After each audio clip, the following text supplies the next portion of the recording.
Hello and welcome. Today we're diving into a topic that quietly shapes every close relationship we have. Trust in personal relationships. So whether you're nurturing a friendship or deepening your romantic partnership or navigating your family relationships, trust is the invisible thread that holds it all together.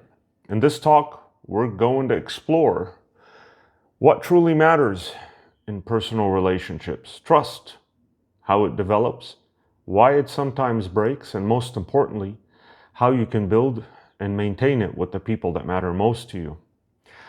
Let me share some shocking, eye-opening statistics with you here just for its and giggles. Americans trust each other less than they did a few decades ago. So the share of adults who said that most people can be trusted declined from 46% in the 70s to 34% in 2018. This is the General Social Survey. 34%, basically. Americans say that most people can be trusted. All right, 1 out of 3. Now, in terms of the government, I know this is a talk about personal trust in personal relationships, but it's very interesting here. What I found, 22% of Americans say they trust the government. This was as of last year. What does that mean? Because they state it in the positive. That means 78% of Americans, what is that, almost 400 million people? 78% do not trust the federal government. The year before that, it was higher. It was 84% did not trust the government. Ooh, I'm just thinking why they say in God we trust. Maybe this like don't trust us, just find somebody else. Trust God. And another interesting thing is Asians, Hispanics, and Blacks in the United States, 36, 30, and 27% respectively said they trusted the government. Still, the majority didn't trust the government. But the interesting thing is, 19% of white adults said they trusted the government. So the highest group of people that do not trust the government are white adults. Amazing. Amazing. Don't look at me. Don't point fingers. This is like the Pew Research Center. You can look it up for yourself. Let's see where it is here. pewresearch.org. All right. I'm Henry, and it's day 55 on my channel, Henry's Millions, where we explore and dive deep into psychology, spirituality, and the mind, helping you unlock your personal potential and understand the forces that are affecting your life. All right. What is trust in personal relationships? So it goes beyond believing someone won't betray you. And at its core, it's a willingness to be vulnerable, to open up, to share your feelings, and rely on someone else. Because you have positive expectations about how they'll treat you. So this kind of trust is built on shared experiences, on emotional support, and the belief that the other person genuinely cares about your well-being. So as you're maybe aware, we don't start every relationship with a blank slate. So we have some initial trust, and it's shaped by our own tendency to trust others or to be cautious, by reputations and past experiences, and by the context. So whether it's a new friendship or a long-term partnership or a family bond. So why does trust matter in close connections?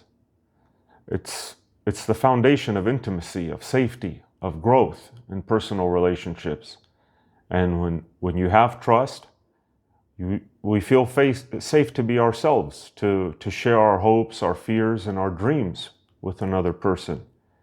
We can more easily resolve disagreements with them, support each other, and celebrate life's joys, if there are many or few. I don't know. Maybe the way things are going, there's going to be less of that. That's why you need those welcome mats that say joy. If we don't find it in real life, we just need welcome mats that say it at least. So when trust is missing, every small misunderstanding can spiral into a conflict. We become guarded, communication breaks down, and the relationship starts to feel distant or even unsafe. So think about the last time you felt let down by someone close to you. How hard was it to open up to them again? Was it ever the same? So that's the power that trust has over our emotional lives. Don't feel bad or hopeless. I mean, you can repair trust, but it can be very difficult. So there are three types of trust in personal, if not all, relationships. And there's some terminology here I'm going to share with you. So it's not a one-size-fits-all approach. So there's 3 stages, and these are the 3 types, okay? So we start with what's called a calculus-based trust. And it's the most basic form. It's rooted in deterrence. That's why we call it calculus, because it's calculation. You trust someone because you believe the costs of betraying your trust, like losing the relationship or facing consequences, is too high for them. So this kind of trust is common in new relationships or after a breach, when you're watching to see if the other person will follow through on their promises. It's fragile, and one mistake, one slip-up can send things back to square one, okay? The second level, the second type of trust, it's higher level. It's knowledge-based trust, predictability. So after you spend more time together, you start to trust based on predictability. You've seen how the other person behaves in different situations, and you know what to expect. So this trust grows as you experience reliability, kept promises, consistent support, honest communication. So it's stronger than the previous one, and the calculus or deterrence-based trust, because it's built on real shared history. Okay, so this is knowledge-based trust, predictability, interchangeable. The third level, the third type, is identification-based trust. So this is shared identity, shared interest. Okay, this is the deepest form of trust. It's found in the closest personal relationships. So this is where trust is rooted in shared values, in emotional connection, and a sense that you and the other person truly understand and care for each other. So at this stage, you're willing to represent and promote each other's interests as if they were your own. And you trust not just that they'll act predictably, but that they'll act with your best interests at heart, even when it's hard. So this trust allows for forgiveness, for vulnerability, and genuine intimacy. Okay? So as relationships deepen, they move from the calculus or deterrence-based trust to the knowledge-based or predictability-based trust, and ultimately to the identity-based trust, which is built on shared interest, shared identity. Henry, why the heck do we need to know all of this terminology? I think that if you, after this video, I think that you will feel a lot more confident, a lot more knowledgeable about trust in general. And probably precisely because you have a few more formal terms at your disposal. It helps. So the concept of ambivalence here, I think this is a very important one. Ambivalence in trust, because trust and distrust can coexist. This is a real great point here. So it's normal to feel both trust and distrust toward the same person, sometimes even at the same time. Or you might trust a friend to support you emotionally, but you hesitate to share sensitive information or your secrets. Or you might feel close to a family member, yet you worry they'll let you down in certain situations.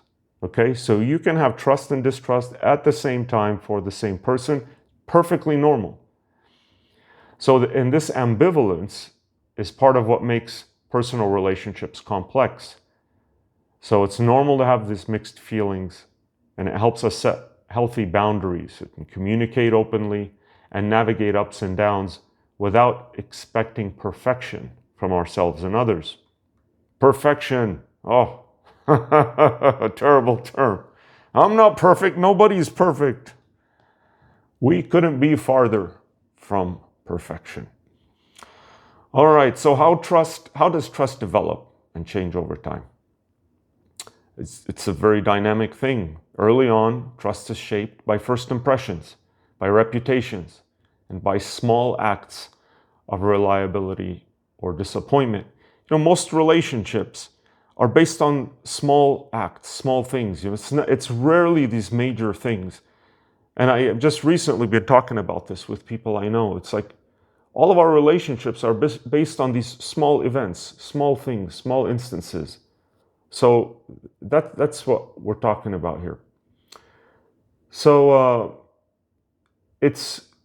it grows or diminishes based on how you and the other person respond. Now, major life events like moving in together, facing a crisis, or overcoming a misunderstanding, they can deepen your trust if it's handled with care. On the other hand, repeated letdowns or betrayals can erode trust and make it harder to rebuild. Henry, this is common sense. Hang on here. I have to give you some easy stuff along with the difficult stuff. So the context matters when we're talking about trust. Okay, you might trust your partner with your emotions, but not with managing your money. Not in today's marital landscape. Or you might trust a sibling for advice, but not for keeping a secret. So trust is always evolving, and it's shaped by the unique history you share with each person.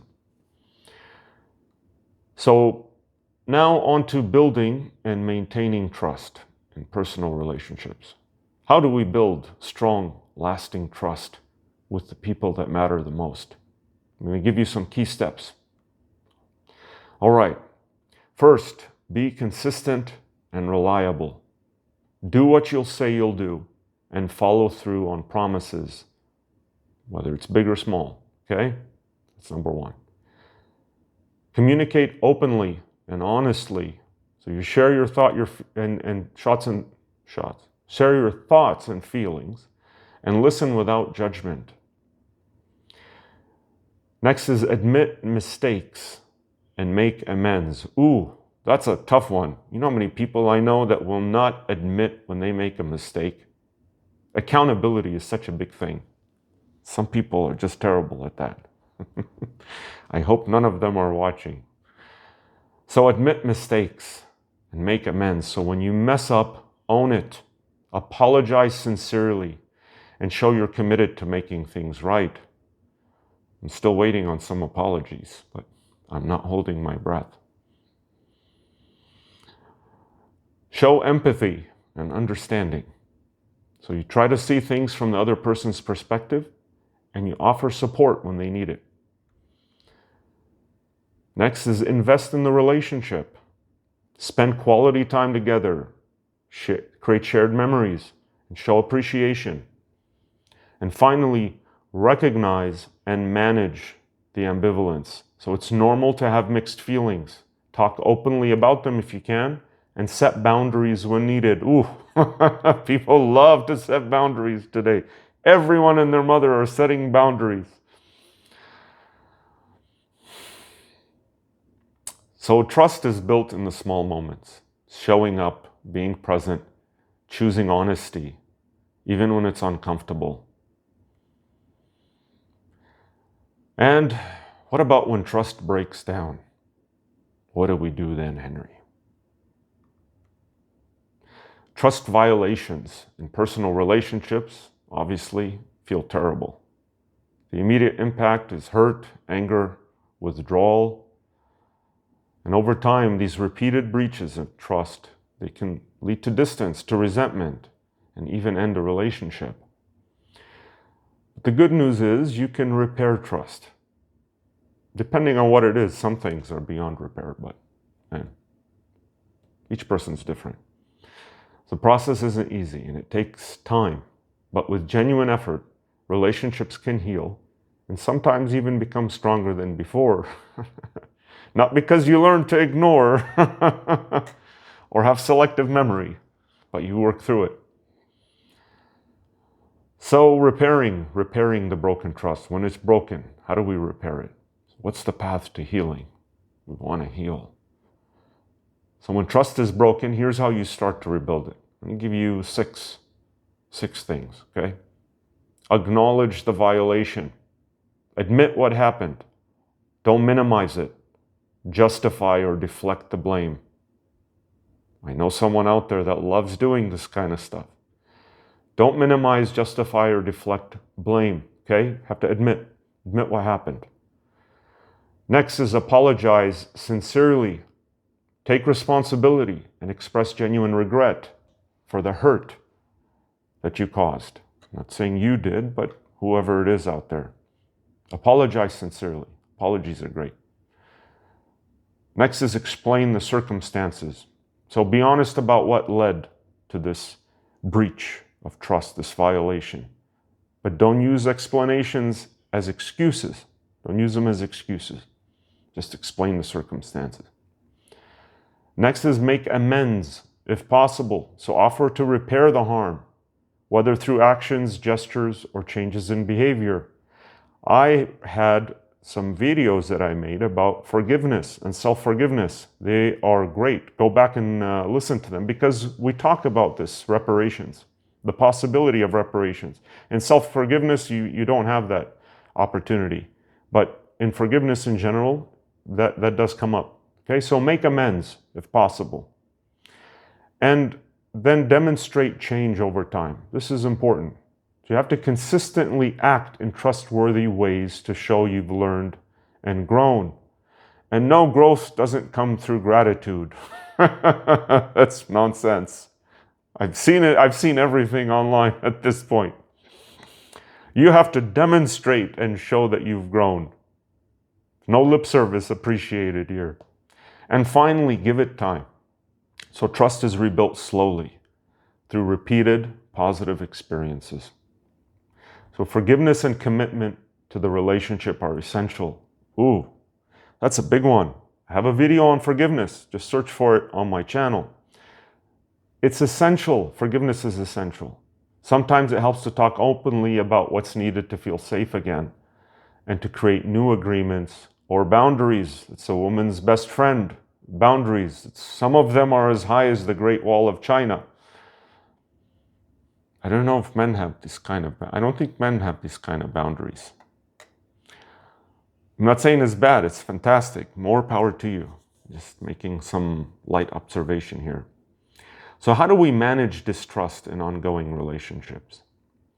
Sometimes trust can't be fully restored right away, especially if you need to keep interacting, like with family or if you're co-parents. In these cases, managing distrust is key. So a couple things you do. Set clear expectations and responsibilities. You establish boundaries and consequences. Communicate openly about what you need to feel safe.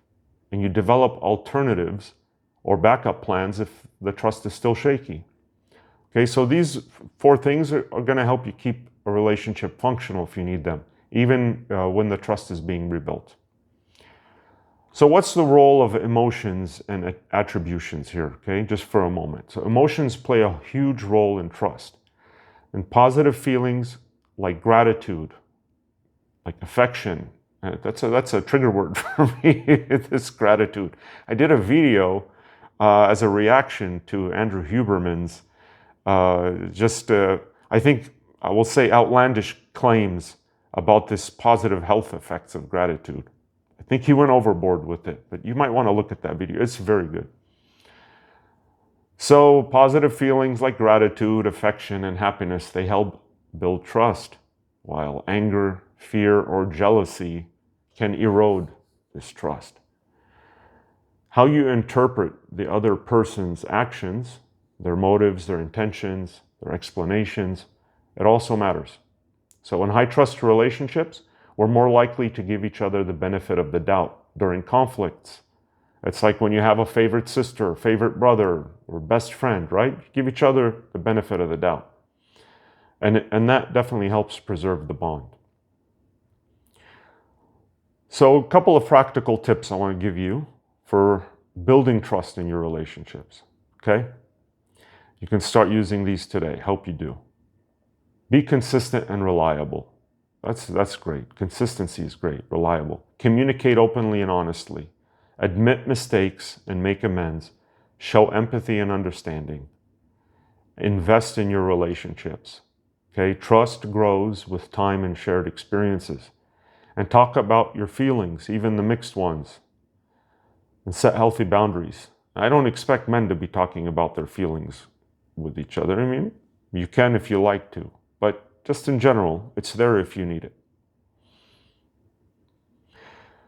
So I hope that you found that trust isn't just a concept. It's something you live and feel every day with the people closest to you. And it shapes how you connect, how you solve problems together, and how you move forward after setbacks.